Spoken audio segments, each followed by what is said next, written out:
Yeah, thank you, Brad.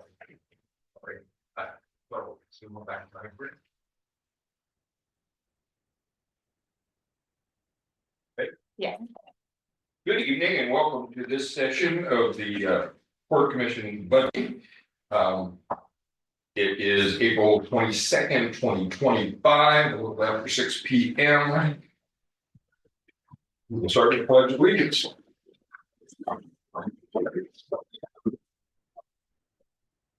Allegiance to the flag of the United States of America and to the republic for which it stands, one nation, under God, indivisible, with liberty and justice for all.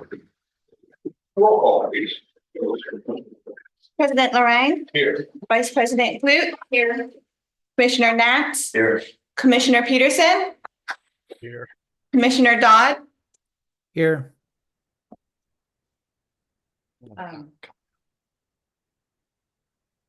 Citizen Member Moore, Here. Citizen Member Van Winkle, Reedy Van Winkle, Citizen Member Torres, Present. Citizen Member Olvera, I haven't been able to get a hold of Shelley. We have enough for her. Or enough, so we should do one. Citizen Member Kelty. Here. Right, modifications, additions, and changes to the agenda. Just real quick, Shelley Rivera had something come up. She just texted me, so she's excused. Excellent. Declarations of potential conflict of interest. I do have a declaration. It is, I'm an employee of the Charlotte. Okay.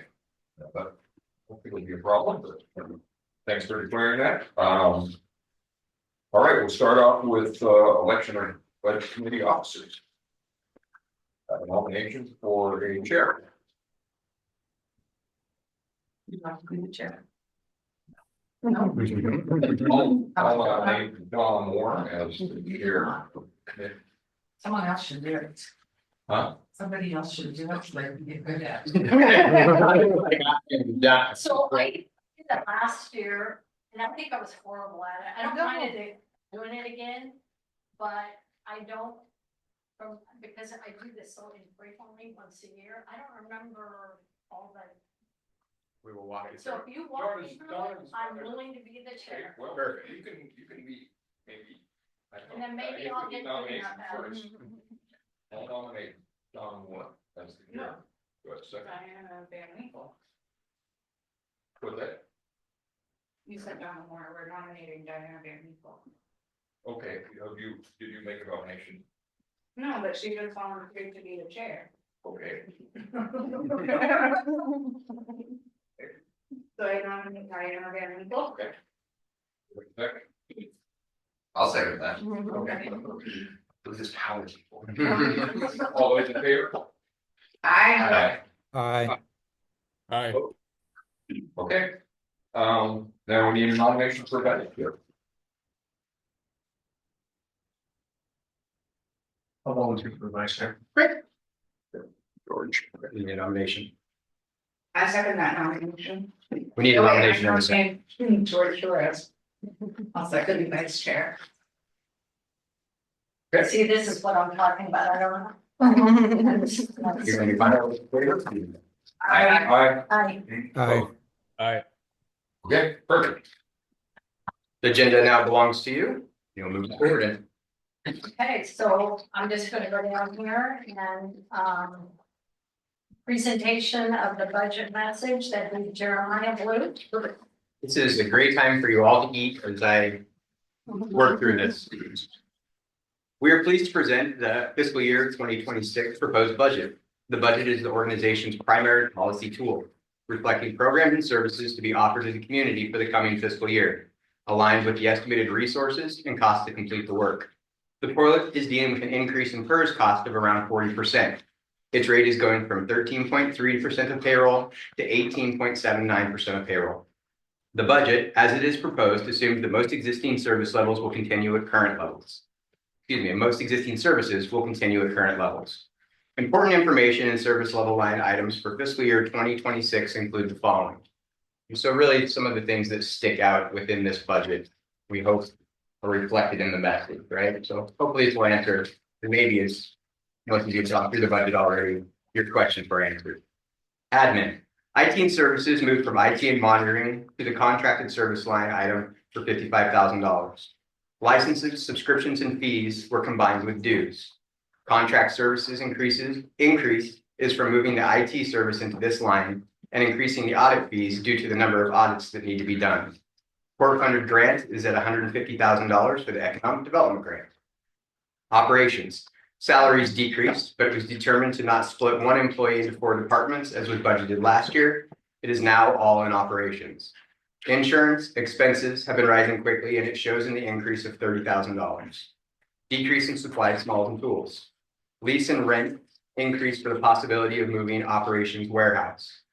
Contracted services covers portable sanitation, engineering, electrical, HVAC, and plumbing. This also includes an overlay, roof house 2, and roofing the maintenance building. Bridge, insurance expenses have been rising quickly, and it shows in the increase of $75,000 for last year's budget. Licensing and fees has the software required for the tolling system. There's $125,000 in capital outlay for the monument sign.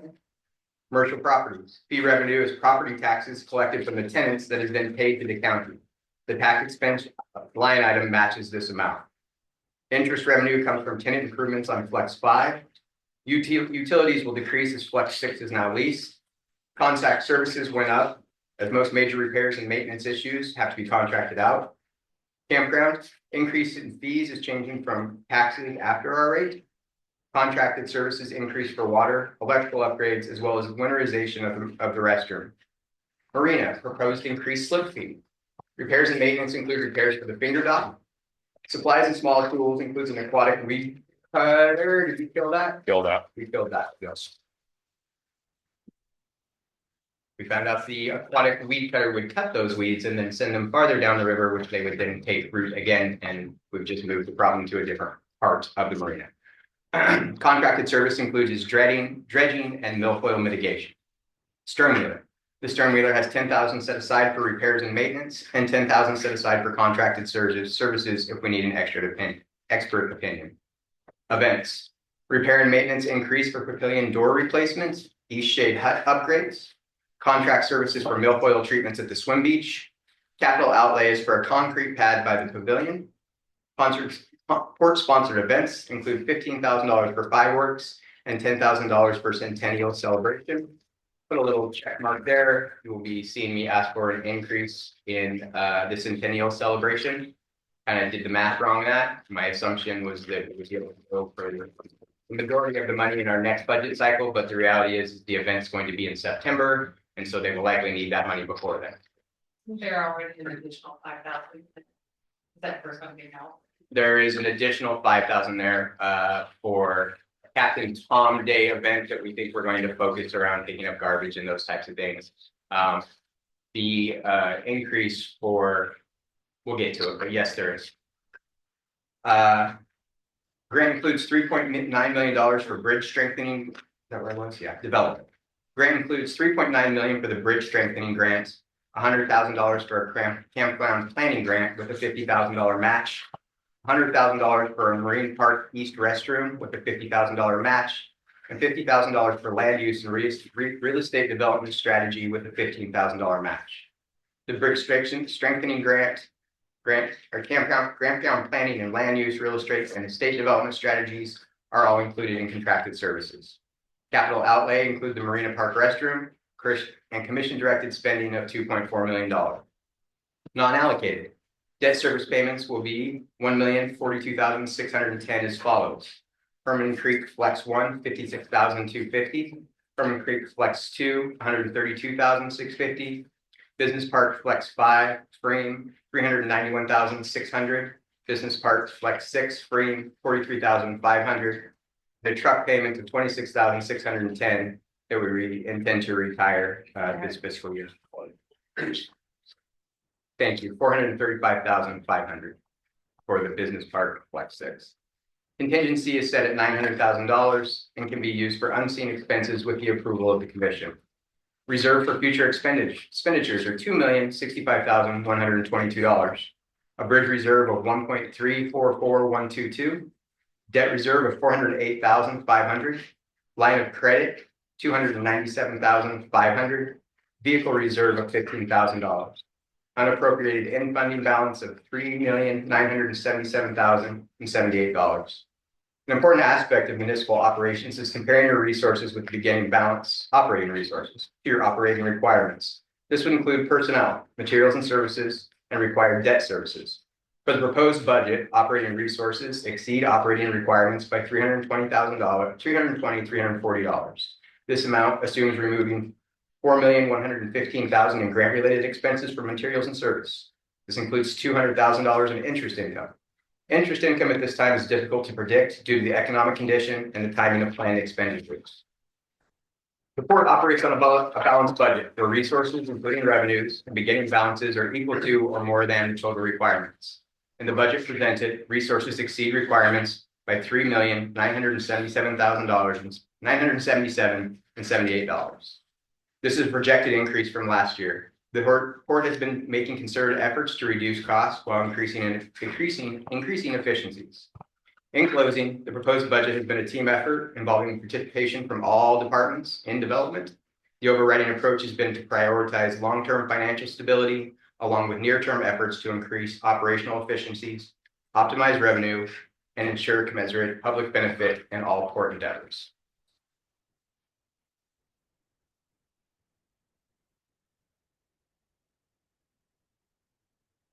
How are we gonna go through the general fund? I would Line item? I would propose that we skip the general fund. Okay. It tends to create a lot of questions that are then answered in the individual funds. Okay. And so we'll start to go through, you'll ask questions, then we'll wind up flipping to different pages, where I think we could just start off with the administration funds. Okay, so administration, page 10. The page numbers are off in this, again. Oh, are they?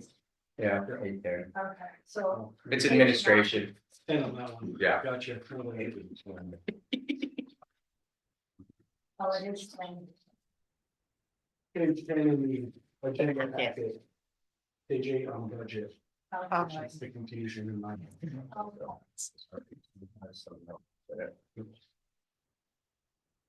Want me to walk through? Yeah, go ahead on some catch up here. Okay. Keep going with minutes. So the administration budget, kind of like what we said, everything, all the big changes were mentioned in the budget message. Two additional changes that we recommend making, and that's for the advertising. And I believe that it's gonna go. Yeah, so we can talk about that. So if you look down to, this is a place where I would like to tweak this number. Under promotion and advertising, you'll see I've budgeted $3,000 this year. Typically, we over budget there and then underspend.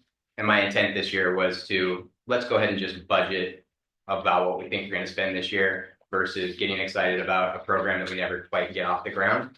And that's typically how advertising has gone. Me and one of my commissioners, Albert Nance, had an opportunity to attend the governor's conference on tourism. Tourism is in our strategic business plan as a mission of this port.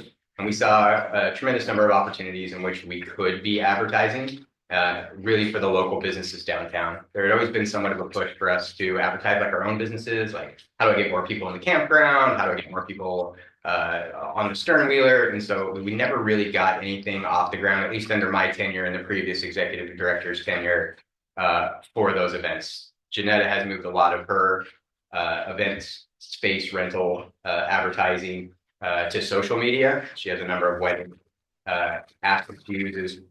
And so when I did that, I really thought that's where we were going to be. I think I walked away from that conference with a better sense of how we could spend advertising dollars in a way that really did support our mission, as well as drove business onto our main street.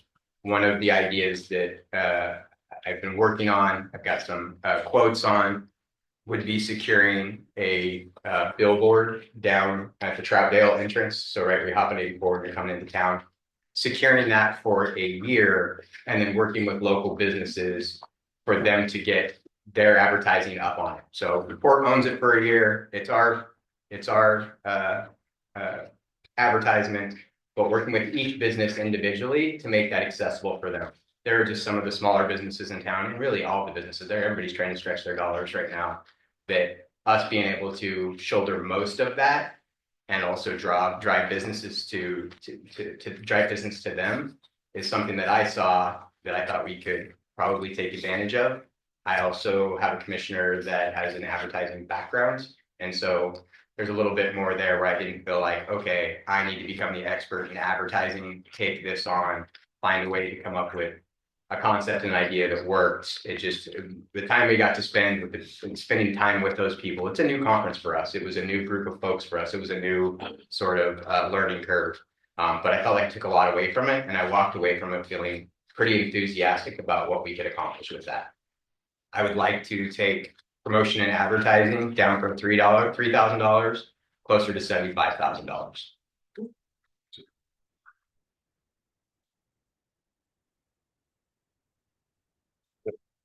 $75,000.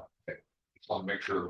So, This will specifically check a box that lives prominently within the strategic business plan of this commission, which is to drive tourism to this town.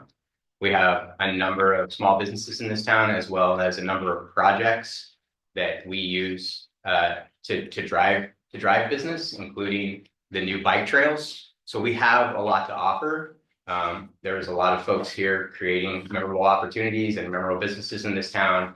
And we need to find a way to get those people to spend more time here, spend more money. So we have the things to sell. I was just always a little uncomfortable with taking that on as a project.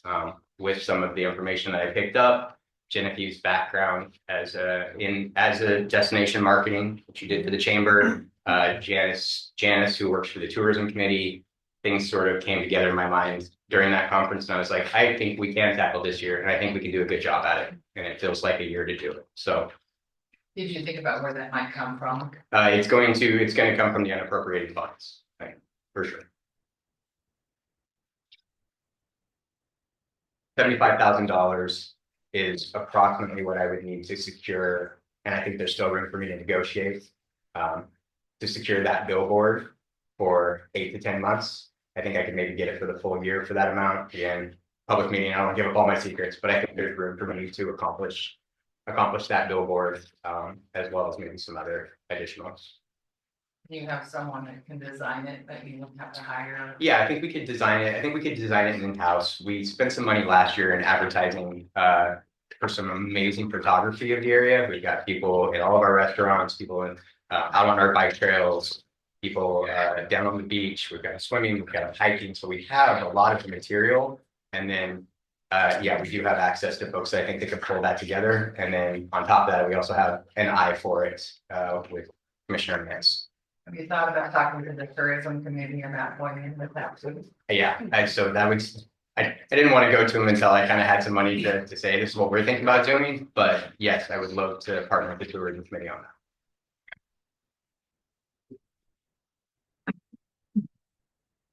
The next one that I'd like to make a small tweak to is contracted services. You will see we have it at $470,000. I would like to add an additional $30,000 for that. For a number of years, we have provided money to the museum to support their operational costs. It has lived in a number of different categories within our budget, none of which really fit the mission of the port, and also put us in a position where we were sort of directing money towards obviously an entity that we all were passionate about, that we all thought was deserving of our funds, but didn't necessarily meet the requirements of spending public funds on. And it getting very difficult to differentiate between, well, if you're spending on the museum, why can't you spend it on this entity? Why can't you spend it on the food bank? Why can't you spend it on Gorge Canoe Club? Why can't you? And there wasn't good answers for that. And it's taken us a couple of years to come up with a solution, work through some of the historical things. And what we've really come up with is it's in the best interest of the port to take over the collection of the museum, and for us to have ownership of that collection. With ownership of that collection, I now have a responsibility to maintain it, and we can contract out to the historical society to maintain that collection for us. And now I have a way in which to provide money to the museum to maintain that collection. Within accounting principles and public spending, it's just the appropriate way to do it. Rather than having a line item that says museum.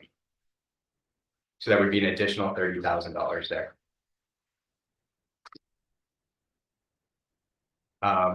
Those are the tweaks I'd like to make. Does anyone have any questions that me or Matt or but me or Matt can answer? Is anything that sticks out? Any specific questions? You said it at the front, but what exactly is covered in contracted services? All right, speak. Obviously, in addition to the museum. Sure. Let me pull that up. Let's see. Contracted services. Covers contract CFO, copy machine lease, office cleaning, McEd, auditors, engineering, lobbyists, rad comp. Signaling system solutions.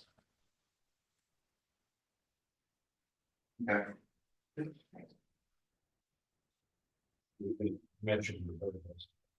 He was looking to contracted services. We moved we moved it to contracting services.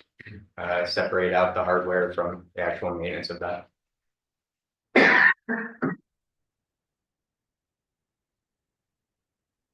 Any other thing on the administration? Any Your questions? other questions? General operations. On the general operations, one of the ones I'd like to draw your attention to would be leases and rents. There's an item that sticks out that's $50,000. Part of that increase there is a potential concept that the commission has been working on, in which we would move the maintenance facility to a different site. It could be partnering with the cities in a location. It could be a different location here in town. What that would do is open up the rest of that building to be incubator spaces.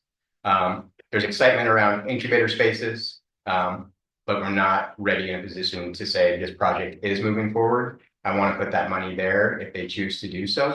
I do need to put a new roof on that building this year. So it might be the time for us to, while we're making those repairs, start to think about the future of that facility. It's something that Parker's looked at. We've talked about it.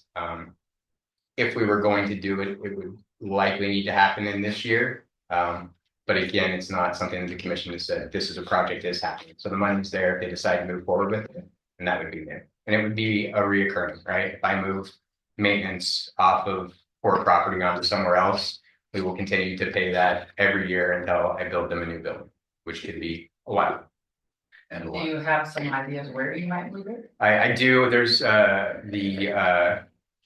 Snyder's property that he's got out there. The benefit that we see of that is, one, it's razor wired in and has cameras on it. We've experienced some theft. It's also in a decent location for us. We spend a lot of time going out and doing maintenance work on that business park. Again, it does take us a little away from the park, but we have a few buildings within the park that allow for us to keep some of the equipment. So there by the bathrooms, we keep some of the mowers in there, some of the other stuff. That is the location that I think is most likely for it to go if we were to do that. And he has a building available? He does. He has a building. He has a building. We went and we checked it out. I think it's a good fit. We like the razor wire. We like the 24-hour surveillance. We like the cameras. We like all those things. From an operational standpoint, from a mission side of it, it's really exciting to think about potential incubator spaces there in the park. 3 of them side by side kind of changes up the end of that area of the park. So what are you gonna do about parking? Yeah, parking always remains an issue for us. Parking's gonna, That would be huge if you put an incubator space. yeah, parking is, unfortunately, parking is sort of just the nature of the park. On the type of incubator space, fair. I doubt that any incubator space we'll put in there will have quite the impact that we did when we had Thunder Island Brewing. And it could That be, was, very heavy. Probably most other incubator spaces will not be quite that heavy on traffic. Yeah, it may not be retail, right? We may find somebody who's doing light manufacturing in there, or something of that effect. I know at one point in time we had, before the Gorge Canoe Club moved in. There was someone who was manufacturing kombucha and they weren't gonna sell retail, right? So there is some things that we could get down there that would fill that space and hopefully grow them as a business, but it's all a little bit forward thinking at this point.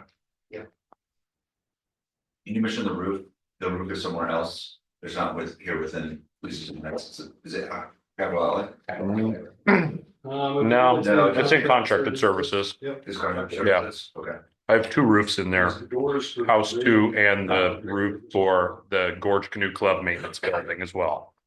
So you have that building and you said have two, House two, house one and three were done under Todd Moore's term, working as a maintenance. contracted services. Which ones are you looking at? No. under Oh. Sorry, wrong. Under contracted services. So yes, the maintenance department and Gorge Community Club needs a new roof. And then house two would be the other one that would finish out all three houses. And we would be in a good shape where they would all be done in kind of a 5 to 10 year period, Nice. which would be nice to Are have you doing the roofing, cohesive in-house or having contractor do it? contractor.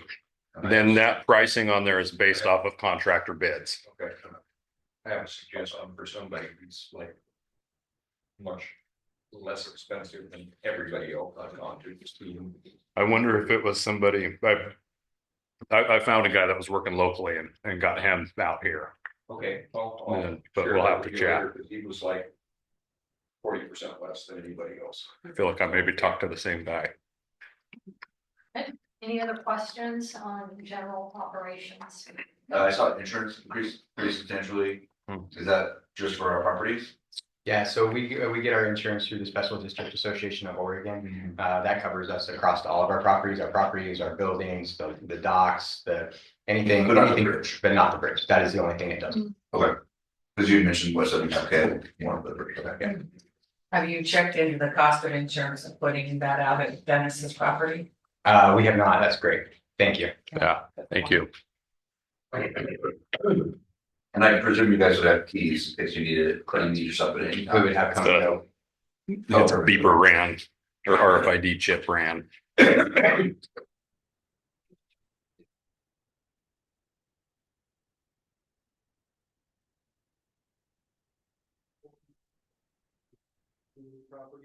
We'd be gaining. Yeah. That's true. Additional use. That's fair. Wouldn't be significant, I don't think. Did you move us over? Did I miss that? Not yet. Okay. Marine park and recreational areas. So Marine Park and the recreational areas is a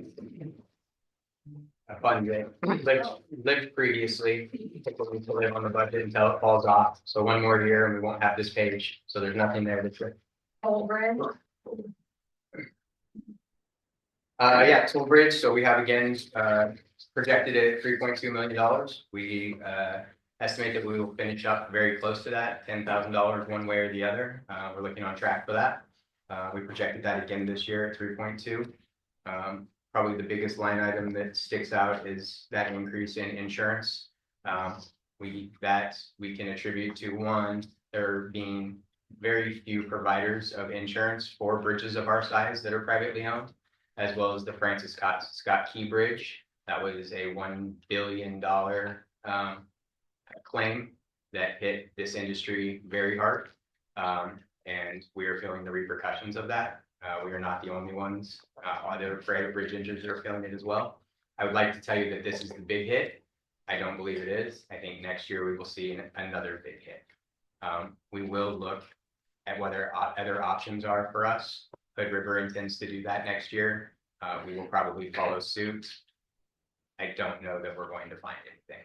It is a very small group of providers in that business, in that space. Didn't our deductible and stuff increase as well, or is that remaining? It remains the same. Okay. What are the contracted services? So contracted services, we've got, I would assume the bridge welding is in there. Is that right? Bridge welding. We also have David McCurry in there, our bridge engineer. I have him budgeted substantially lower this year than other years. He's doing a tremendous amount of work on the bridge already underneath the $6 million grant. So we're seeing David quite a bit versus having him come out here for special presentations, projects, conversations, etc. So that piece is down on that. Bridge welding, we got anything else? Port of Hood River breeze by system is the majority of that.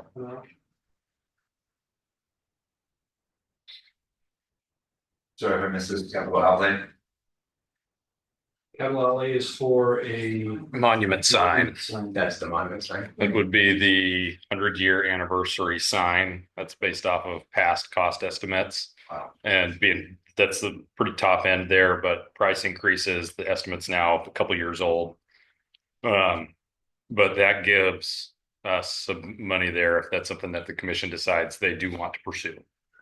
Now, is that a sign for each end of Cascade Locks or? It would be really up to the commission. There hasn't been, the main ideas that have been explored is replacing the existing sign with something a little more cohesive with the landscape, the bridge. But there's also been other options discussed as putting one on Oregon.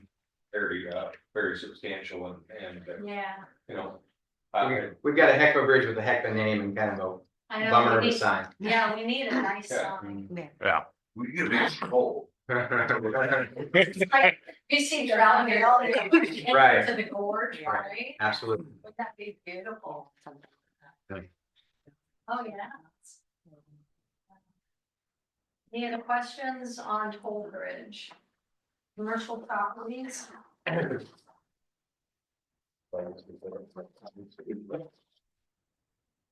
So commercial properties, we show our lease revenue that's increased. We also show fees that have increased significantly. These fees are collection of property taxes from the tenants that we then pay to the county. As you can see down in the expense side, there's an amount that's identical to the fees to pay the county, the amount that they charge in taxes. When Flex 5 and Flex 6 were built, they were both built under an enterprise zone, which allowed them not to have to pay property taxes for 5 years. That 5 years is over, so those bills are coming due. They come to us. We give them to the tenant pays them to us. We pay them to the county. Additionally, with the tenant improvements to Flex 5 that are financed, we're gonna receive some interest income. That's the cold storage that we've installed in Flex 5. That's your interest income. So you're starting to see some money back on your money. And then I think everything else is pretty much similar to previous years. Are there any other questions on? I'm just curious why the debt service on these buildings can't live in commercial properties. Is there a reason it can't live there? I think part of it was not all of the debt service was for commercial properties. And so that was part of the reason why we kept it out of there. It was a decision that was made, I think it was either last year or the year before, that we just have it separate. And so that's what we've done, and we. Could it go in there? Yeah, it's gonna be the same amount. I think part of it is. When you look at this picture, it shows a decent picture of what commercial property looks like, but we don't go down and hammer every single detail out, like we don't have the separate insurance costs coming in. So we don't have all the costs in there. If the commission wanted a. Like really good synopsis of, okay, how are our commercial properties doing? We'd have to go in and do work and break all that stuff down anyways, and since that was already gonna have to happen. Made it simpler to just say, okay, all of that services is going in one place in the non-allocated area. I just think that it gives a false impression of what our debt looks like for the commercial properties, because it looks here like we made $982,000, when in reality, you subtract that million, you're in the hole. Sure. We're not making money on the buildings. And so I think that it's just important that everybody understand that, Sure. they're putting us in the hole. So. Soon you'll see some money rolling into. Yeah, I mean, we continue to move through legacy leases that we've had that are due for increases. We will work through those. We have also, we also are paying down debt on those buildings, right? So we continue, we aren't making that money, but we are gaining that value in those buildings. We also,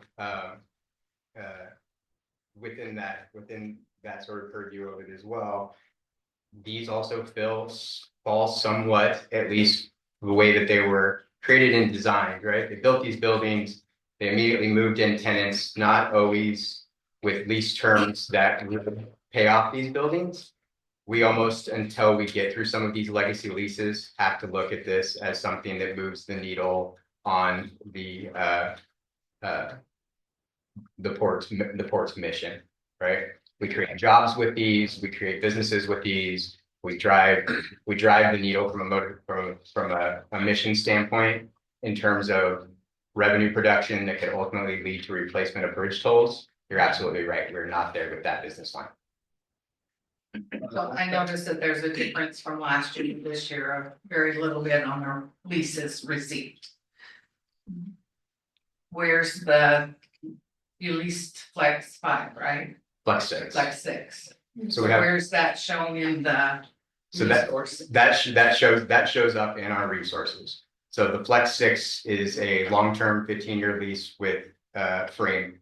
The details of that lease start at a very low rate at the beginning and then progress over time. So in order to lease that building out at its full capacity, we're taking a pretty good hit this year on that. So you're saying that basically we're gonna get $36,000 from them That sound close? and we're paying out 42 a month? We get 16,000 a month from them. Okay, but that doesn't show in here. It is in that number now. I've got a.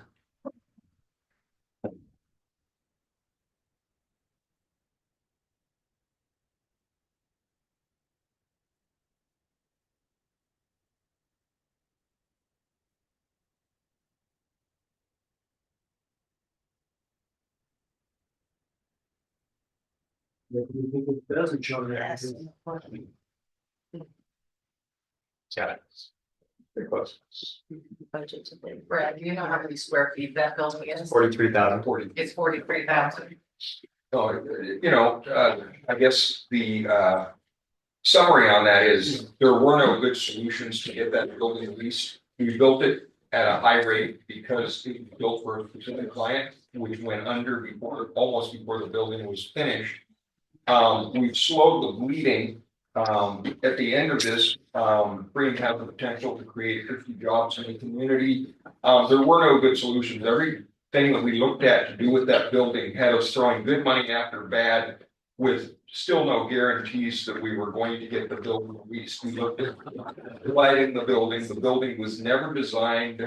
Calling it a flex building is really kind of, not true, because it was never designed to be flexible. None of the services were divided. None of you can't just put a demising wall in. So every solution we looked at was a poor solution and with no guarantees. This is the only thing at the end of it will be whole, and it will use the best of the bad solutions. And the fact that it creates jobs over the term that will be whole at the end of it, I think was a hard lift for Jeremiah, and kind of kudos to him for kind of pulling it out.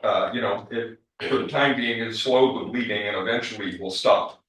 Does it like so- go up every year? Yeah. Every year it gets a little better, and at the end of 5 years. It's we'll really, have even on it. so in this first term of this, Spring has a number of very large capital improvements that they want to do to that building in excess of $2 million. And so as part of putting this deal together, there was some incentive to get them in that building, to take the entire space, to focus that money on those capital improvements, to putting in that $2 million. Ultimately, what we'll get is them brewing beer out there, which is another 30 to 40 jobs. We'll also bring a lot of revenue into the city as far as utilities. 12 to 13 now. And then, and now that they've moved their dry storage over, they've added a few more jobs. they have really very little interest in using Flex 6 as dry storage. It's just a matter of building out a $2 million brewery now. So they're not gonna move all the stuff they have outside into the building? Yeah, I don't think so. I mean, I generally, and you know, this commission may disagree, but some of the discussions that we've had, we tend to be a little more tolerant of that. We view it as a business park. We view that business actions take place there, that trucks come and go, that sometimes they need to store things outside, sometimes they store stuff inside. I know the previous commission was not. They wanted those parking lots to be pretty spick and span and pretty clean. It was a lot of frustration for both the tenants and from well, you know, Well, from it's easier to snowplow it when it's full of maintenance as stuff. well, from maintenance as well. And that is something that they give up, and it's something that we talk about. If it's out there, we're not plowing, right? And so, but we are definitely more tolerant now than we used to be of things being stored outside in the business parks. So Don, I want to make sure I'm answering your question. When you were saying the difference between like last year's budget and our proposed budget? Yeah, what you have estimated in the proposed budget. Yeah, so I think the difference is one, that 16,000 a month for Flex 6. But additionally, I think we had some other contracts where they changed from what they previously were, and so we've adjusted what we're showing the revenue is for those contracts as well. So they're paying And then, less. Some of them are paying less based off of what they were actually doing. And so from my understanding is we adjusted some leases, made them longer term leases, allowed them to pay a little bit less to one, have longer leases, and then two, they weren't able, due to the financial situation, to make kind of payments. So they weren't making payments, and then with it helping them change the lease, they started making those payments. It just didn't come in as high as we kind of. Well, I'm gonna do business with the court.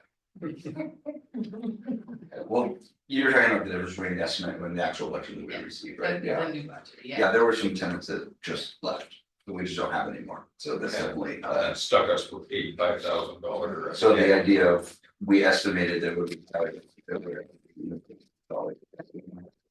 They decided to leave, so. All right, anything else? All right, campgrounds. So you will see that we are showing an increase in our projection of resources there. One of the things that the commission did previously was increase the fees for campground, and is looking at doing an increase yearly on that instead of doing it every 3 or 4 years and it being a big jump, just a small incremental increase. We also found that we were, and I'm not sure how this happened, but if a camp space was, and if Laura was here, she'd have me correct me, but the camp space was $45. It was $45, and after which the port would pay the TLT taxes on that. So really, it was like $43, and then we were paying the taxes. We decided that it's $45 plus the $2 in taxes. So you'll see an increase of that as well. Just curious, what's the difference between rents and fees? Rents is specifically for the camp host.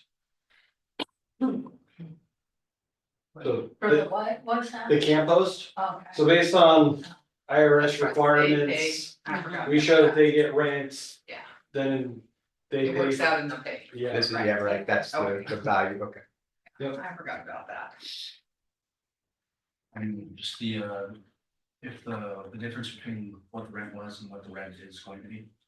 For campground. Yeah. I think it's a 5% increase that we said that we were gonna do every year, so we're projecting these, that's probably something that we'll see at the next budget meeting is what our projections are for increasing that. I wanna say it was 5%, we said we were gonna do every year. 5% with what the 5% commission. I don't have that number off the top of my head, but a 5% increase. What's in the contracted services with the increase there? the biggest amount of that is the camp host. And then after that, there's some electrical upgrades for sites 13 through 16. And then winterization for the restrooms. Yeah, I could touch on these, Carrie. The winterization of the restroom would be adding valves. So currently the water comes from the ground into the restroom, and there's one shut off valve.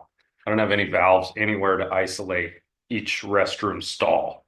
And so I would like to make those upgrades to isolate each stall, and this would allow me to winterize the restroom to where I can keep the side not in the wind open, the side on the west would remain open, and I would like to add some heat in there too. So we can get a little more out of our shoulder seasons on those restrooms.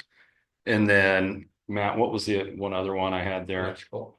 The electrical sites 13 through 16 currently have no 240-volt power. They share a plug-in, just a little 12-volt plug. And we would like to get official power all the way through those, then we can get the full amount for those sites as well. So you're looking at a 50 amp. Yeah. Upgrade, okay. Yeah. And generally, just from an operational standpoint, right now, there's every single campground has its own little specific idiosyncrasies that have to be shown on the website, and then Laurel has to explain to everybody who comes versus us having one sort of thing that we can. And it's push out. unbelievable how great of a job she does explaining it in every email, and people still get there and they rent those sites and they're mad. So Anything else on Marina? As well, we show increase in resources for the marina. The marina is due for an increase for slip rentals. That will come before the commission at the next budget meeting or at the next meeting. You'll see the campground, or excuse me, the marina shows in the red $12,350. This tends to be somewhat of the experience of owning the marina for us. Every couple of years we make some money, then we spend it all on milfoil and dredging. That dredging project it typically takes all the cash flow out of it. It is not a marina that has a tremendous amount of accessories. What's the word I'm looking for? Thank you. Amenities. extra amenities is what I would say, amenities, because it has all of the bones that a marina needs. But we don't have the bathroom, we don't offer gas. There's a number of things that you can get some extra money for that we just don't. We have sort of the really affordable Holiday Inn of marinas. Our tenants are aware of what a great deal it is.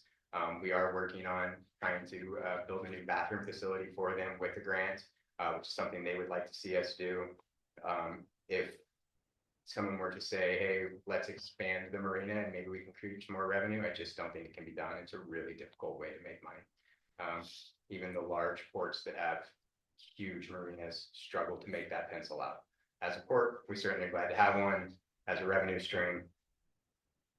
We've also lost our official dredging diver in the loss with Todd Moore, who used to swim out there in a wetsuit and poke a shovel around and tell us when it was time to dredge or not. That was our official whether we should dredge. Todd would swim in the marina with a shovel and be like, yep, it's time. See the contract. service. Right. So we will start with that. We will start that dredging project probably to take place next year. I've asked this before, but what is our wait list for the marina? Me and Joanne just went over this. We have about 30 folks on the wait list currently, and we have one slip becoming available now. Possibly another two. Lottery, or bidding war for it. Good. And this is the hard part about this is a shorty slip too. It's a short one. So it's not ideal for all boaters. We did. This is probably questions for whenever we talk about increasing fees, but what is I guess it's a two-parter. How often do new sites become or slips become available? Very rarely. Rarely. And then so how long? Yeah, and how long what's the average for someone that's been there? Has the average person been there like 5 to 10 years? 10 years, I would say. We intend this year to do a seaworthy check on all of those vessels. So every vessel needs to come out this year, go into the river, see that it works, see that it operates. We were definitely the cheapest place in town for a long time. We'll still remain pretty. We haven't had one sink though since the fireboat. Right. We'll remain fairly affordable based on the amenities that we offer, and also, right, I don't want to make people too upset with the increase. I think everybody is aware that an increase is due.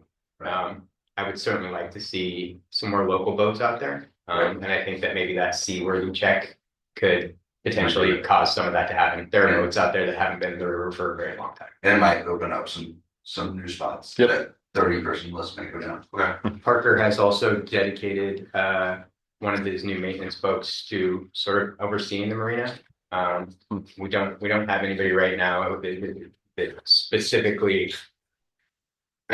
specifically checks on the marina outside of Pat and Steven, right, who came off the stern with her. So he has some amount of experience. He's already started pointing out some areas, Genevieve as well, where we could be doing some ski-doo rentals. So there maybe is some places that we could get some, not rentals for, not those kind of rentals. Space slips. Space slips for people to keep their ski-doo. Oh, I know. Don't put me in the ski-doo business. But we have some spots there that aren't being utilized. You couldn't get a boat into it, but you could probably get a jet ski in there. So maybe there's some other places we could generate some revenue. So we probably get one new slip, every year? Twice a year. Would be my guess. Twice a Yeah, year. Something maybe else. 2x a year. Yeah. Yeah. Sounds So about if we're right. the 30th person wait, we were gonna wait for 15 years. Yeah, about that. Yep. And who knows if you, we only have one finger of 30+ foot slips. We're So, we're but pretty pretty At the limited. Price comparison, I mean. yeah. So as part of as As part of those babies up, so they're still, Yeah. still a deal, but not as much of a deal. when we look at that fee increase, we're gonna look at the increases all the way across the board, all the way down to what we charge for people to come and make a copy, right? So all of our fees across the board, with all of those fees, we've gone and done a market comparison on those. So you'll be able to see, where we are compared to other people in the marketplace for our campground, for the marina, et cetera. So you have a little bit more information before you actually decide to make that increase.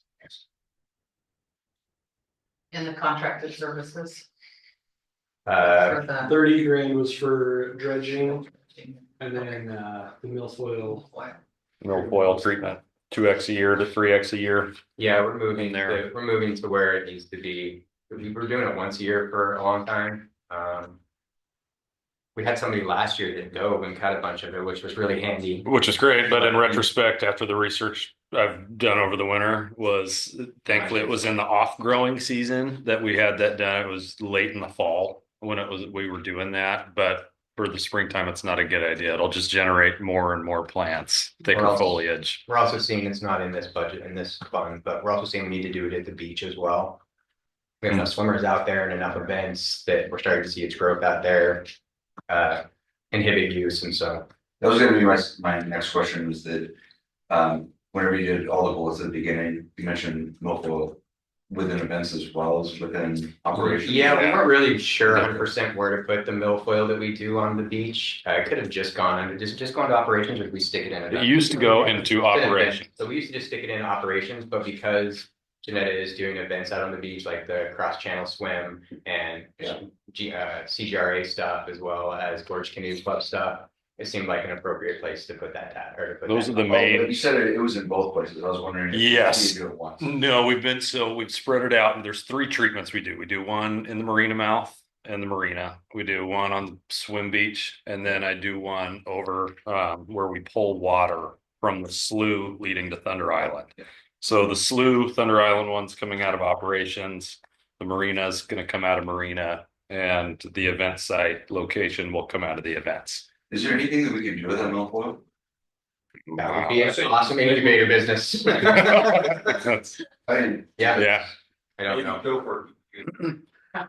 No, like seaweed is just like seaweed, right? Milfoil, and I'm just like. I'm not entirely sure what to do with it, and realistically, the weed we're dealing with now actually isn't milfoil; it's a different weed. But milfoil is still present in the water. But this weed that we're seeing that's very expansive right now is a different weed.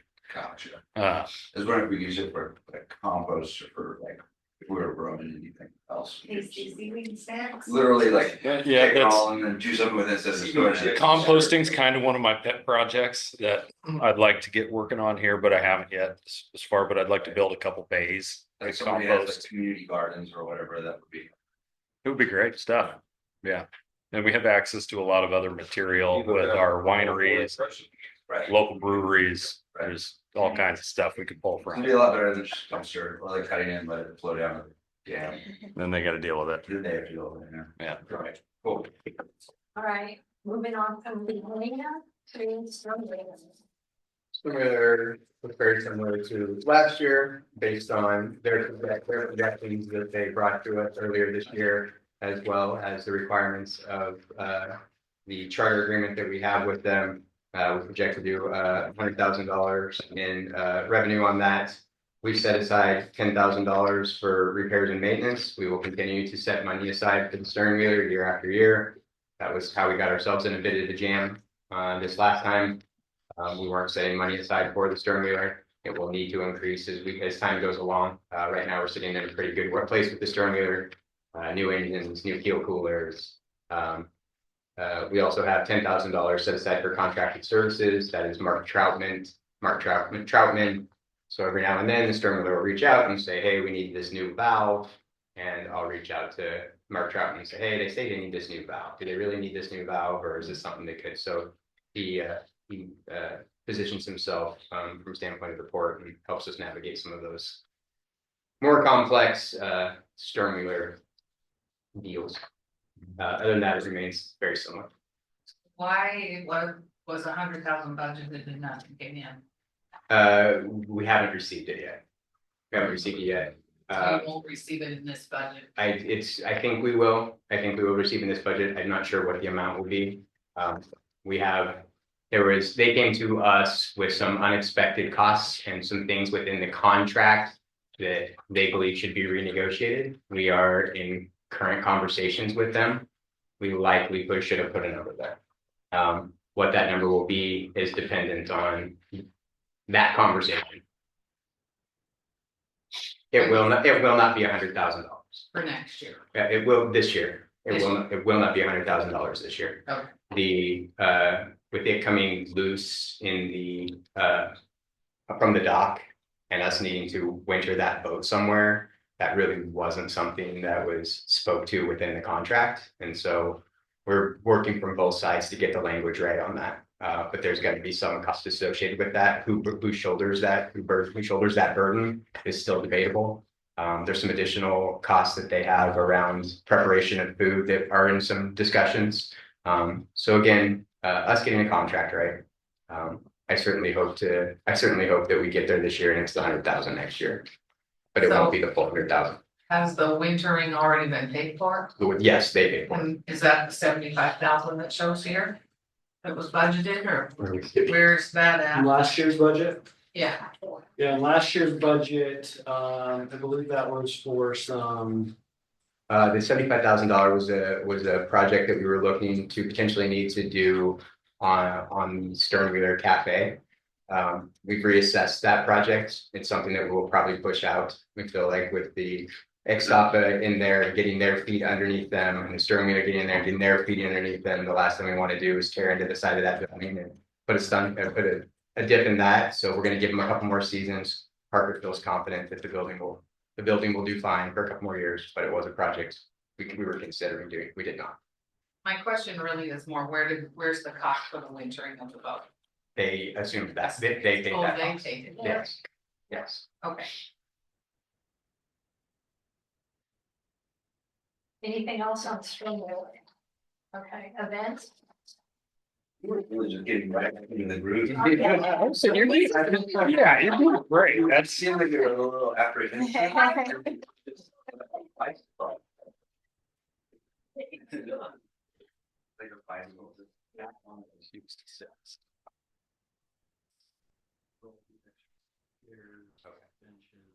So projections in revenue for this year, we're going to exceed what our projection was, finishing close to $153,000.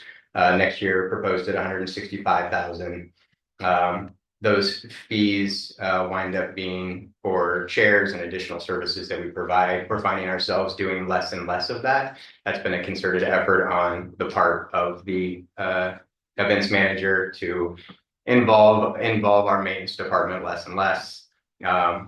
With the addition of the benches that we've had, we'll probably see less of use of that as well. Promotion and advertising, I think generally most things remain the same. This is where the pavilion doors live, Yeah. correct? I think the big project here and one that's needed been done for 2 or 3 years, maybe longer than that, is those pavilion doors. There's 3 sets of commercial doors. They're loose, they leak. It's not an easy door to get replaced. We've actually had a couple people come out and look at them and, yeah, we just don't do this. So we've struggled to find someone to replace them. We are committed to it happening this year. I think we have it budgeted about $30,000, $10,000. 50, that's what I thought. We said 30 earlier. Yeah, I think it's closer to 50. And I think we will spend pretty much all of that replacing those doors. Are you serious? Yeah. The whole outside frames of those doors is gonna have to be rebuilt and reconstructed too. Get that. Steel fabrication. Yeah, Mhm. it's a weird size. There's just a funny sized door there, so I can't just go and buy a door and stick it in there. I could cut a door down, They did last, stick it in there, that's what they did the first time.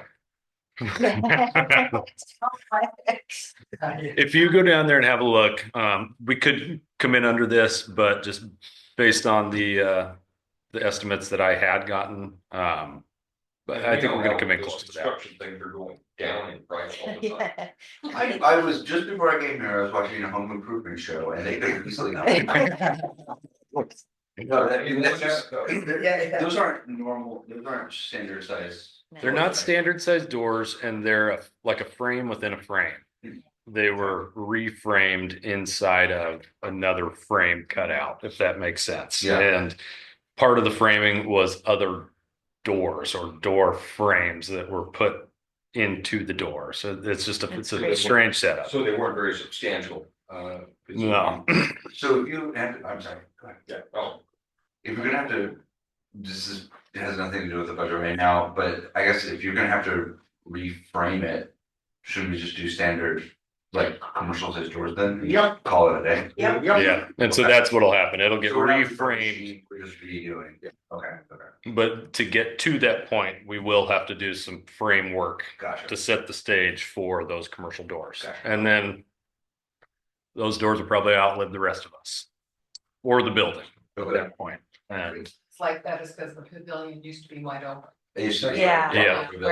yeah, Open. Exactly. You can go I for didn't it. know that. Yeah. it was one that I know Todd would struggle, it bugged the heck out of him, but I know he had tried to find folks to do those doors and it was something that's just kind of tumbled down and this is where we've got. But we would like, yeah. Yeah. So, I noticed that on top of salary, that she's getting a commission. Is that standard for someone doing events like that? It's And standard. did you know that the fund is gonna be in the hole when you voted for that? It's something that is standard within the industry. It is that why there's a jump? It is also based on, right, if you get commission, the better you do, the more money you make. So based on her projections of $145,000 in sales, this is where our projection was that her salaries and wages would be.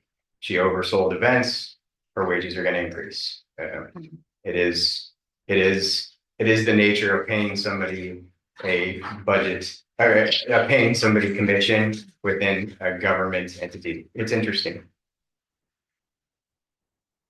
also been something that probably wasn't budgeted appropriately in the past. Yeah, right. It wasn't really known in the past. The communication wasn't there between Melissa and I last year to understand that needed to be in there differently. And so that's why you see a jump from last year to this year is we're including that commission Thank you. in this year, where last year it didn't appropriately get in there as well. We were recording it incorrectly previously. That also includes a part-time events person in the summer. And all of the payroll taxes, DE benefits look increased, and that's due to the PERS. Substantially. Okay, Yeah. I was just noticing, because all of the salaries kind of piece looks a little bit the same across the board, but everything else looks increased. Yeah. Salaries and bill elected increase or. We did. We did reduce payroll this year. Right, any more on events? And it looks like security, we have. Parking, What is security, that? moved into operation. Okay, That's done. So parking is still going on? Parking still occurs. We don't have a security officer who enforces it. Right. It's now recognized under operations. It's the one That's line item we give you not to be a cost center. They love it too. the last few nights have been called down. There's been an increase in activity in the park. I've been coming down every night around midnight to doing a lap for somebody. Which is extremely dangerous. I'm just Yeah. not a good thing for him to be doing. He's got a kid and a wife. That's the So wife. when there's something going down in the park and you get a call. Yeah. Park's closed at night and we'll get folks sleeping in the park in their vehicles. And almost hardly ever takes me getting out of the vehicle to deal with. Almost always just driving by with the With the brand. branded pickup This- gets people moving. But the same thing in the industrial park. This, Yes. Business park. What It's happens just to our security? not- yeah, we don't have a security officer anymore. We attempted to, the idea was that we would create a parking program that would support the hiring of a security officer. What we found is that in order to enforce parking, you need to be doing that during the daylight. When you need security officers in the evening, we make more money on this program by not enforcing it than when we did. We certainly are in support of everything that the city does with the sheriff's department to have coverage in the city, but it's certainly not something that we take on. And we also are somewhat limited with that park. It is the entryway to an inland site and to tribal fishermen, especially this time of season, are in and out of that park all day long. Sometimes they sleep down there. Sometimes it is their sustenance. It is their way of life. It is their money. So when other people see cars going in and out of there, they tend to follow suit. It's very difficult to enforce that. Court sponsored events. Court-sponsored events. Here is also a place where I mentioned this. I'd like to tweak this number. From 10 to 40. Right. So there's no. About 60. So this number where it says 30,000 under contracted services, I'd like to take that to $60,000. That gives the bicentennial commission 40, gives them 40 grand to work with for putting that party on. I don't know that we will need all that amount, but I do know that if we do need it, we're going to need it in this fiscal year. When I built this budget, I kept thinking, oh, we'll get that money in July. Well, it's in September. They're going to need to start securing those things before. They have started putting together a program, an agenda. I think we will wind up spending less than that 40 grand, but they also are a group of visionaries and can very much bring that to the commission, and some of their ideas are very exciting. So we might, it's a one-time party, and There's gonna be bungee jumping. we recently, On the bridge. and we also, yeah, on the bridge. We also reached out to, I'm Janice that brought it up, Wall Dogs. They're a group of people that do mural festivals. They did it up at the Dalles, all those murals that the Dalles has up there, that was all done by a group during a festival. So that's something that we also are looking into as well, sponsoring them to come and do 4 or 5 different murals in the city at the same time that this party is going on. So trying to find a way to stretch it all the way across town. Bungee jumping at one end, the murals going on, music and vendors in the park. Why can't we get one of those trolls that they built randomly across Oregon? He is trolls. Yeah. So The he's, guy that built a troll. yeah, he wants a lot. I looked at that one time years ago. I was like, how do we not have a troll under our bridge? Like, Right? yeah, have you looked at that? They're It's expensive. hundreds and hundreds They're and hundreds of expensive. Oh, I thousands of thought he dollars. did it for fun. Well, he does it for fun, but if you want one. Yes, fun. Yeah, it is fun with that part too. Yes, that guy, I tracked him down. It wouldn't, it seems like it was a fit, right? Really? And again, we will do our 4th of July party. It will be fireworks. I have reached out to a group about what it would be to be a laser light show, because that comes up every year. We'll undoubtedly have a fire sometime this year. It's not a thing that I can fix this year, but we are looking into it for next year. So sometime sometime in the fall, in the winter, we'll have a discussion about, do we want to move to a laser light show or investigate that? But it would be fireworks. Sometime we'd have a fire. Right. That's a firework. Well, there's been years that we've had fires, and then the question comes up, should we be doing fireworks in town? Is it appropriate? I think generally it was, is it appropriate? It's something, you know, if we had done them, if Eagle Creek had been July 1st, would have been appropriate for us to be shooting fireworks. I happen to be a large Oh, fan of you fireworks. can as move well. that to where you're. Good. Have we already secured the fireworks for this year? We have secured. Yeah. Yes. We've- Half of them? Yeah. We're always on a weird split. Second just paid the installment. second. Yeah, we Yeah, just we did. just paid the second half. Yeah. Yes, So we already have them, we've already paid for it though. correct. Okay. They're coming. For the whole amount. Yeah, it's split. So we paid one half of it for one fiscal year, and then we paid the other half in the next fiscal year. That's funny. I'm just more Parents concerned might about be- tariffs. Yeah. You know what I say that? We have secured it. No, I mean, No, it's not a joke. I know it's not. Serious thing. Like, That's 5%. 125%, so whatever we were gonna spend, we would be spending twice as much. We would be getting less. Yeah. Because we're not compliant. same in line with like our roofs. Yeah. Roofing materials are gonna be. Development. I will let you take the question. Okay, development. So, there's a number of grants that we're gonna be getting. The large major one is the bridge strengthening project.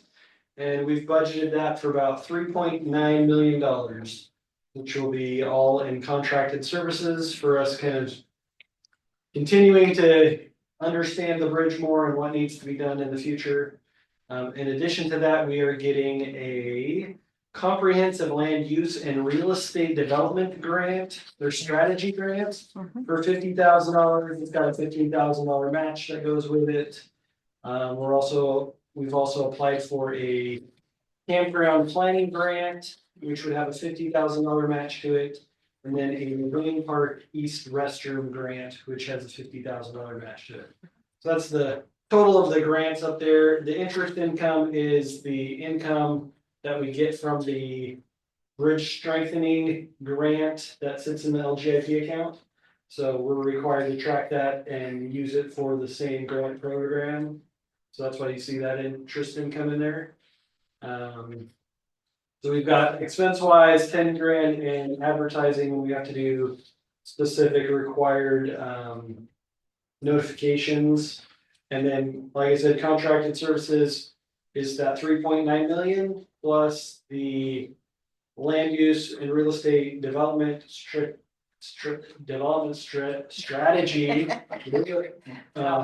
work. So that's the grant plus the $15,000 match for 65. And then the campground planning grant plus the match, so 150,000. And then as you go down to capital outlay, you've got the 2.4 million, which is the commission directed projects. And then the Marine Park East restroom for 150,000. Any questions on? That's not the center point park bathroom. No, it's a new one. It's a new one. When It's a we, new one. yeah, when we closed up the marina, when we put Sturmuller and Extapa.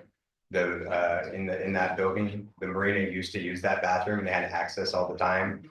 And we did not account for that in the lease agreement that we made with Extapa. We need to get them a new bathroom. They currently are using an outhouse. We don't feel like we feel like we can do better.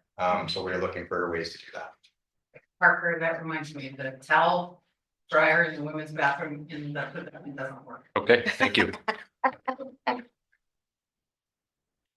Put it on the budget. And Donna, just to give you an idea where, right on the other side of Sacagawea is where that would be. Yeah. So give us something just on that end of the park, still be usable for our big events. So you're gonna tap it. Sewer. Yep. Cruise. Put that right on top. Cruise lines over there. Yes, They come in and have a bathroom, not attached to the restaurant. So it'll be on the west side of the building. where those, the spruce cedar trees are, the spruce trees. Far east end of Kind the of grass. They're cutting down trees, right? Gotcha. No. No, I'm not cutting down trees, but Not they'll be those shaded ones. by trees. But before you do that. Speaking of trees, there's no tree. I'll have to ask Alfonso where it ended up. It's not at the office anymore. Oh, I want to know where that is too. I'll figure it out. I haven't checked in on that one. I couldn't say yes fast enough. I was like, yeah, Yeah. sorry. All right. Non-allocated, We're still on, Yeah. capital outlay. oh, capital outlay, On this one, development. the development. Yeah. fund, still. 2.55. So there was the 2.4 million that's in the commission directives, and then the So, 150,000 for the restroom. okay, so I've never heard of that before, just throwing a slush fund in there and leaving it blank for them to spend on whatever they're gonna spend it on. So this is a new. We're recognizing it in a new category. This is the 2.4 million that came from a Chuck Thompson appropriation. Okay, We've spent some of that money this year. We replenished that money because it was spent on basically tenant improvements. So it's gone back up to the 2.4. okay, That is what that money is, and they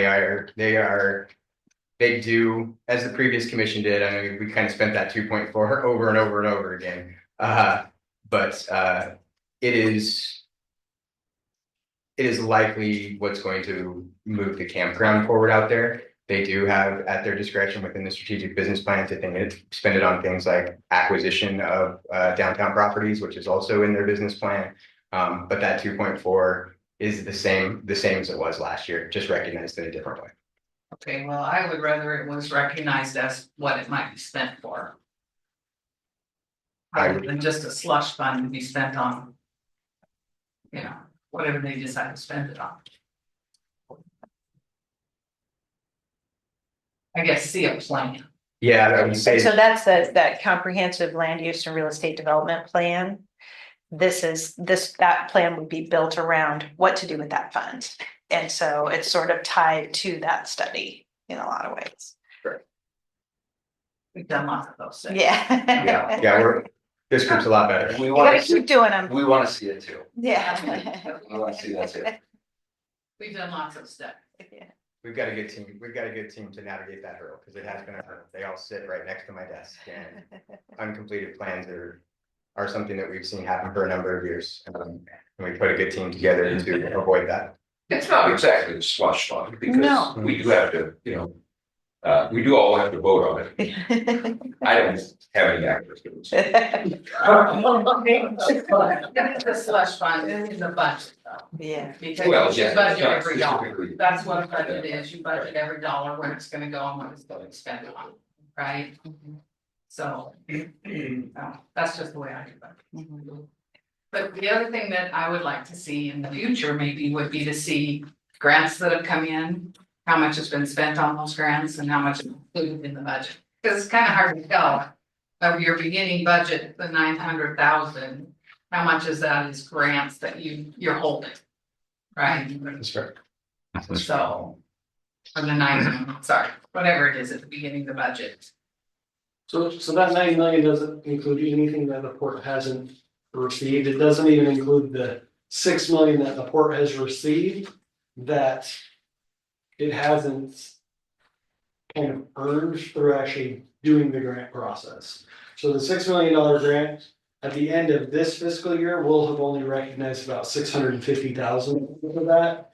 The remaining 5.35 million of that isn't recognized yet, so that's where you're seeing 3.9 million next year. Now, we do have that in our bank account, and so we're making interest money on that, but we haven't recognized that as income, so it's not sitting in that beginning balance number. Okay, but the 2.4 million is. And with that 2.4, there's certainly an intention on my part that money was specifically like Chuck Thompson, good friend of the port, specifically wrote that grant in a way that left it fairly open what we did with that money, but it specifically was meant to advance our mission and economic development. What I don't want it to do is for it to get rolled somehow into operational expenses, and we've lost the vision of that money. So there is a certain amount that I understand the slush fund piece of it, but it's almost a call out as well as like, here's that money, still needs to be spent. This was the original intention of it. We've never fully realized that intention. I think if you see us start to say things like, all right, this is the next step in the campground, which is this, you'll start to see that where we are specifically calling out how that 2.5 is breaking down. But at this Going point, back to that point where we're projecting, because this campground project will be phased out over a number of, several years and different, potentially different phases and different parts of the development of the project. So, so not all of this 2.5 is gonna get spent in this fiscal year. Because right now we're still in the planning phases and, very early. I understand your point though. yeah, Yeah, me too. 100%. I understand is you're asking me to vote on something that doesn't have anything attached to I it. understand. That's all. Not that I don't trust you guys, I'm just saying, No, it's a good point. in a budget. In our minds, it's attached to a campground, but. Yeah, good point. Okay. Any more on development? All right, we'll move on to non-allocated. Non-allocated, the majority of this is the debt service. Or the majority of what can actually be spent in here is the debt service. And so, 2 pages from this, page, you've got the debt service schedule that you can see, that's where that comes from. Contingency is sitting at 900,000, reserve for future expenses at 2,065,000. You can see there's nothing on the actual or estimated for these because you can't spend money out of your contingency, you can't spend money out of your reserve for future expenditure, and you can't spend money out of the unappropriated unused fund balance unless there is an emergency. And then you, through a resolution, move it from that category to a different category to spend that money. So, the only one that doesn't require an emergency is the contingency fund, but it still has to go through that same process of the commission moving it from contingency to a separate line item to spend that. So why is the debt service in here? Just curious. that's, I think we can talk to this earlier. It's allocated, it's not non-allocated. What do you mean? The debt service is allocated, it's going out to the Like, property. so part of it's property, part of it's a vehicle. So that was kind of the way that we did that. Okay, just an odd place to have it.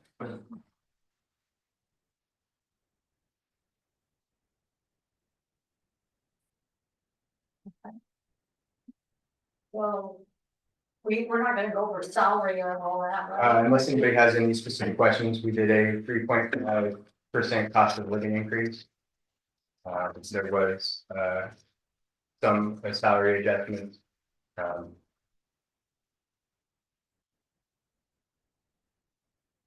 it got a 3.5 cost of living increase to all employees.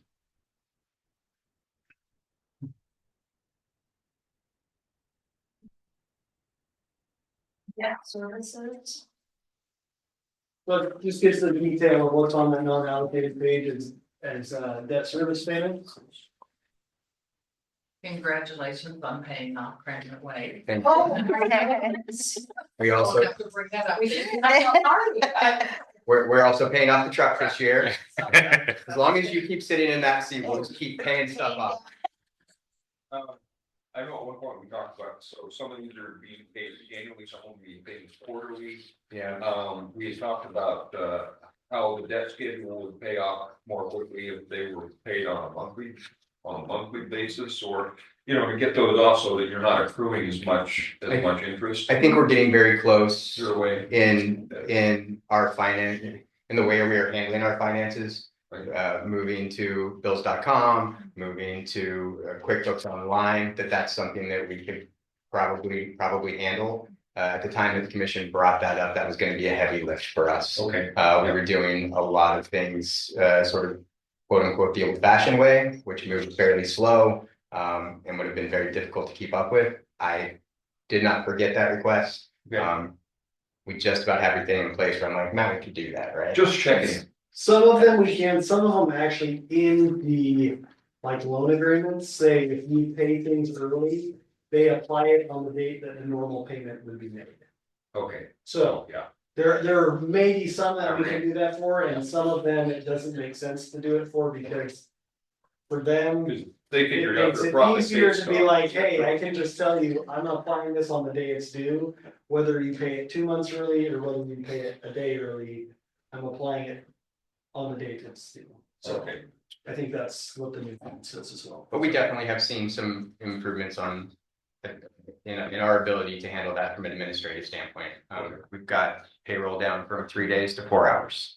So we are seeing some market improvements there. So a bill that used to come in quarterly that now comes in monthly would not be the big lift that it was at one time. But I get it, Yeah, if it's built into the lease, then if it's probably. built into the lease so that For the they loan get contract. their accruing interest, so.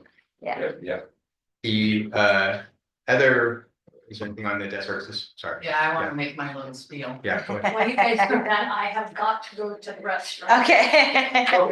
Which way? Take 5 minutes. Downstairs, downstairs. Five minutes, whatever. Everybody's doing what they need to do. Oh, Did you still have something? I do, I'll do. Oh, okay, okay.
Back to the way But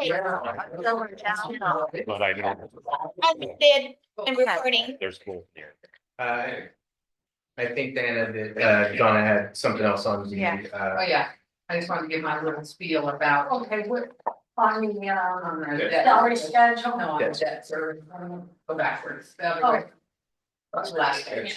Okay, And my little spiel is $14 million in debt, a little bit less if we pay off the truck. I still think that we should be paying more than just the standard payment. Choose a percent, whether it's 1% or whatever it might be. And included and pay these places off faster, because the faster we pay them off, the more money we make, right? in some cases, for sure. And like right now, the LGIP is at, 4.6% interest. so I'm making more money on the money that I'm letting sit than I'm losing on the money that I'm paying off. But your point is taken. Yeah. We are You're 14. making more money on the money you're letting sit, what does that mean? Because interest rates are up, therefore the interest that we make on the money is up, but the amount that we borrowed, that we took the loans out on was low, so we're actually making more money letting it sit than we would if we paid off the debt at a lower percent interest rate. But your point is taken, for sure. And it If you is, pay down the principal, you pay less interest, this is absolutely. but that's my little spiel. We should pay them, we should be aggressively paying these off. So that if something were to happen, we wouldn't be in $14 million debt with a problem. But imagine if we had an earthquake and all of a sudden the bridge was unusable. We'd still owe a lot of money. Wait, yeah. The next piece that we need to talk about, which isn't on here, is our tax rate. I am recommending that we levy 0 taxes this year against our constituents. It would be approximately $4,000. I think it's $5,500. $5,500. I think the benefits of not from an administrative standpoint, as well as us saying that we stand on our own. It probably costs us $5,000 in administration It does. to collect those. There are other, right, we collect the very least of any other port in the state of Oregon. There are a number of ports that no longer collect. I think that it benefits us to be in conversations, or someone said, well, you're using my tax money for it. Actually, we didn't. We don't do that anymore. We create and generate our own income. So I think there's a benefit to doing that. I know it's a small number that people go, oh, save me $60 or whatever it is, but it is a small number. And so my recommendation would be that we don't levy taxes this year. Devil's advocate. We take it away, Yes. some people notice. If they ever have to bring it back, anyone that is going to be involved, that is going to be a huge, huge issue. If they ever try to bring it back, it will still only be between $5,000 and $7,000. It's not going to, we're not gonna play, because we're so bad, because I said the same thing to Matt. I said, Matt, why don't we just levy $0 this year? And then if we ever need to bring it back, we can. And I was like, well, part of the benefit about doing this is that we don't have to jump through all the administrative hoops of claiming it, blah, blah, blah, blah. And I was like, yeah, but if we ever need to get it back, and it was like, how much bigger can this town get? And even if this town doubles in size, it's $8,000, right? It's never going to generate enough to be something that saves or helps this port in a way that is substantial. I get what you're saying. I think devil's advocate is fine. Yeah, like. If the town doubles or triples I in size, get- they could pay their own fireworks. Right, I get it, I totally get it. My concern is that if we take it away, there's no bringing it back. It would be very difficult. And if someone was to bring it back, that would be basically like Commissioner political suicide, recall, for sure. It would be difficult. Yeah. If we were to levy their standard rate, would be, what is the number? 5.0.0. I can look at it really quick. Yeah, let's look it up real quick in case they decide to make that decision. Like, sure, we don't need it now, maybe, 5 years from now, we still don't need it. But to John's point, if that bridge goes down, we're gonna need all the money we can get, to do a levy, all those people are gonna be.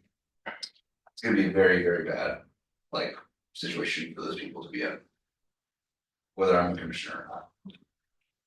So I wanted to ask this question last year, but we got away from the meeting and it didn't come up.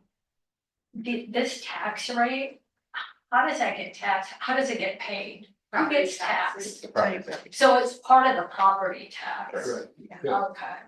Yeah, when you get your property tax statement, it will say the total tax, and then it'll have all the different things, all the Right. different levies, So it's- school levies, et cetera, fire levies, all of the bonds. So this is and everything. connected to the property tax. Correct. Okay. And the port's permanent rate is 2.56 cents per $1,000 of assessed value. It's pretty 25 small. cents per thousand, basically 2.56, so.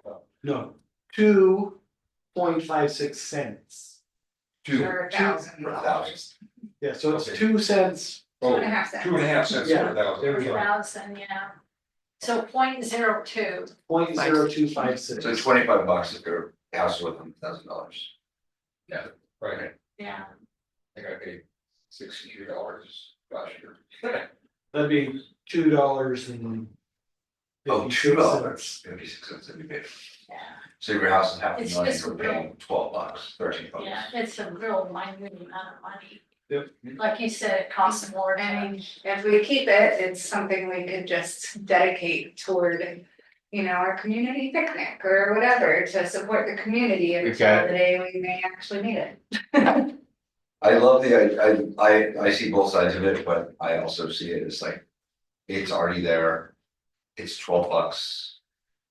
What's better to just keep it so we can steer clear of terrible discussion in the future for other people?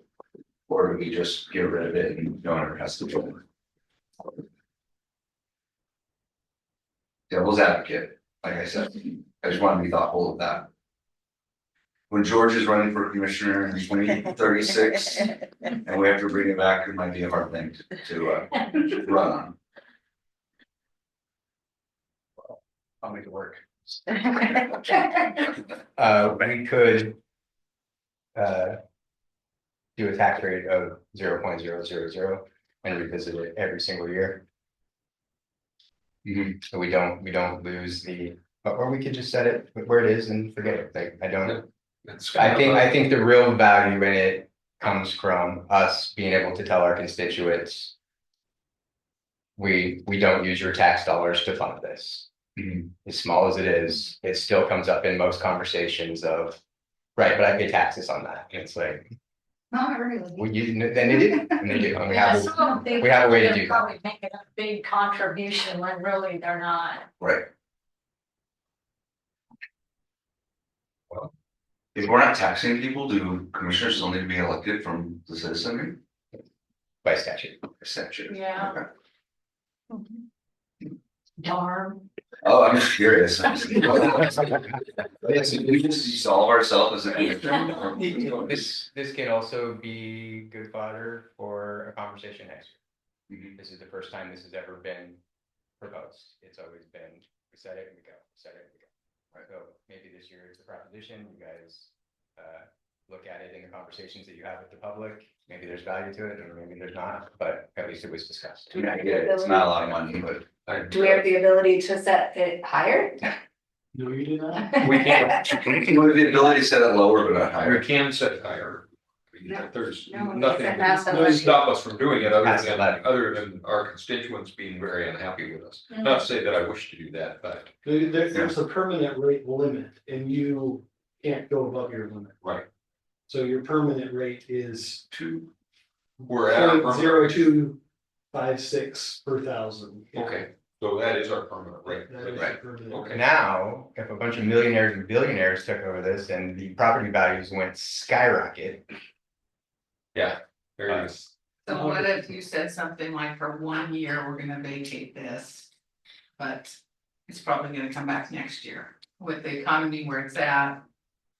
You know, I think that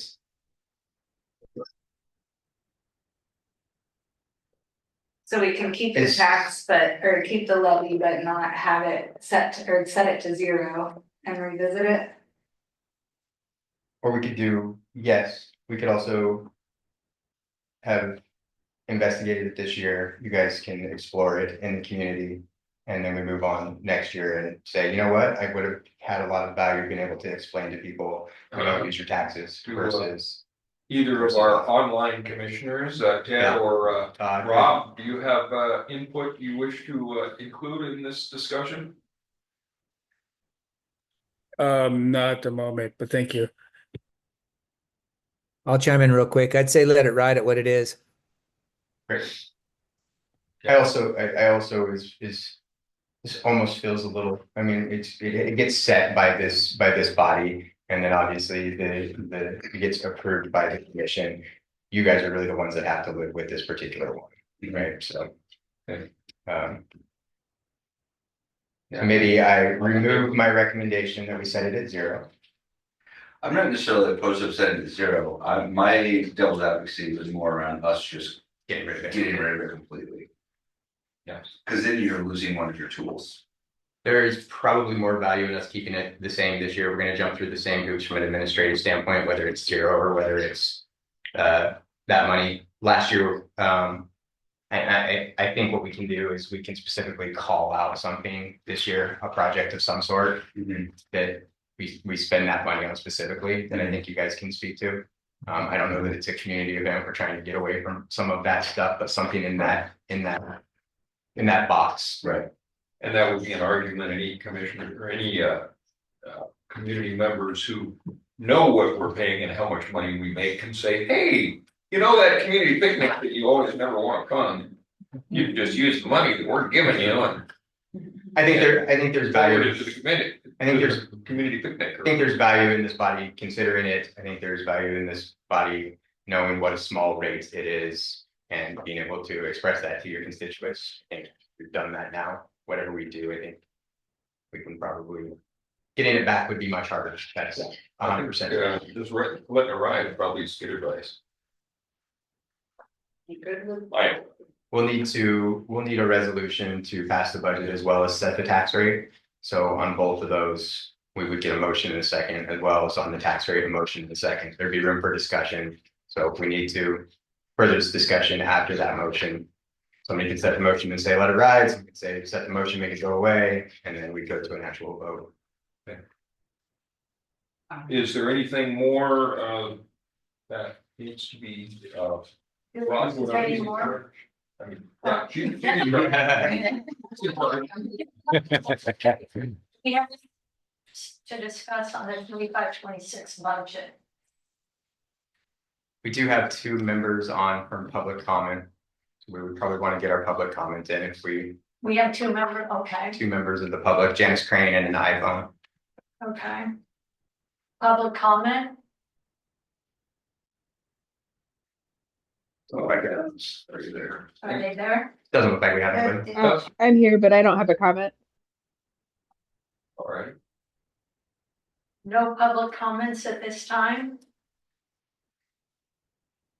Correct. So here's where I would say, do we approve this proposal of the 2020? I would make a motion. I would make a motion to approve the proposed budget for fiscal year 2025 to 2026 with the discussed changes of $132,000. Second. Second, Seconded by Rob. Ted just seconded. I think it was wrong. Hopefully it was said. You're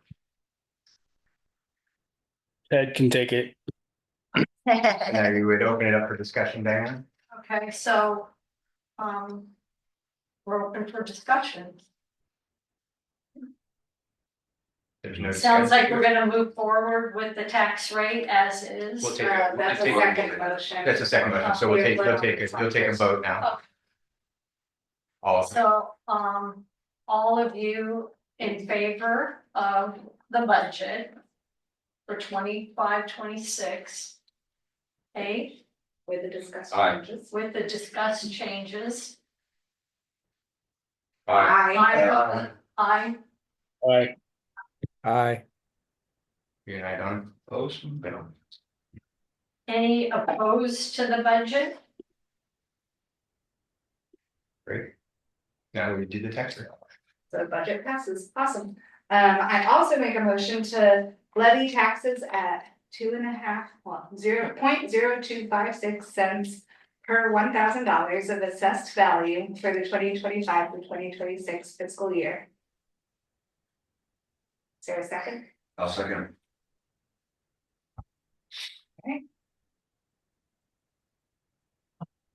I have a motion and a second. Motion second, discussion.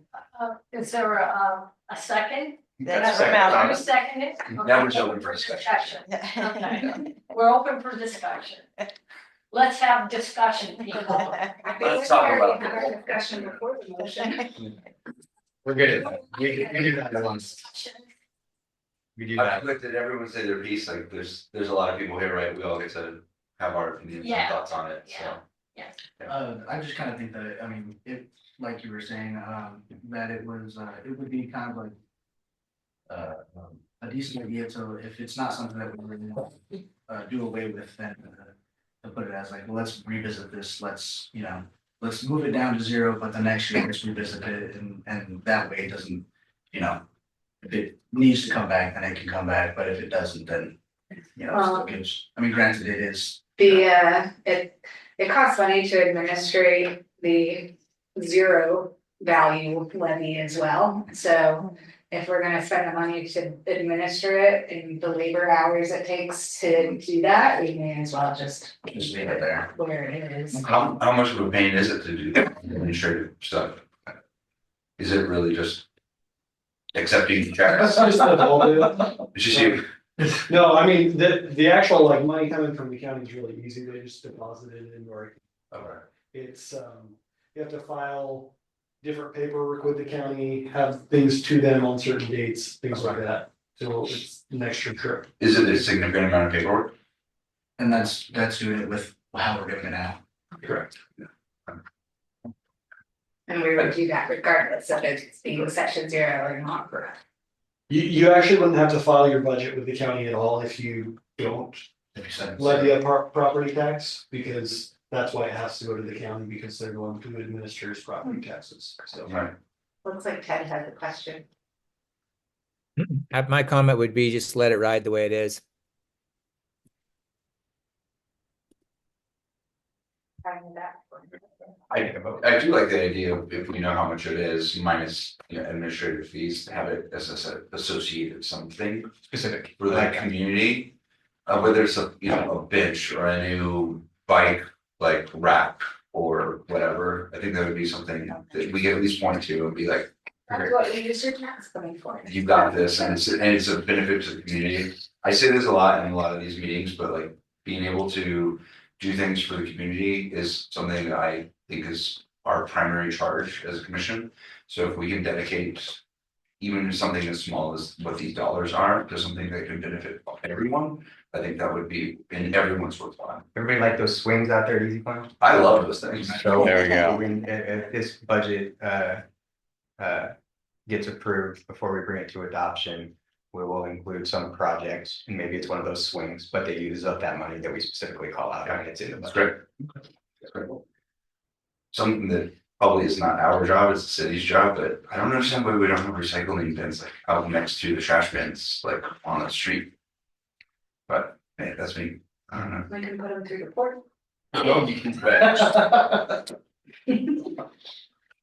Maybe. Pays dividends, Yep. either way, Something like that, that's fine, yeah. Anyways, that was a separate side So comment. Dan, you want to vote on this one? So We have a motion and a second. we're voting on, Keeping the tax rate at the Yes. Okay. standard value.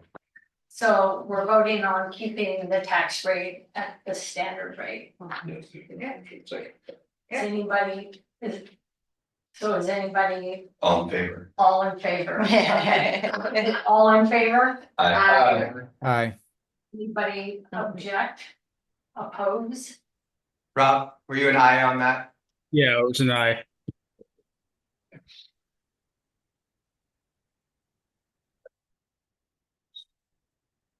So the meeting is adjourned. Well,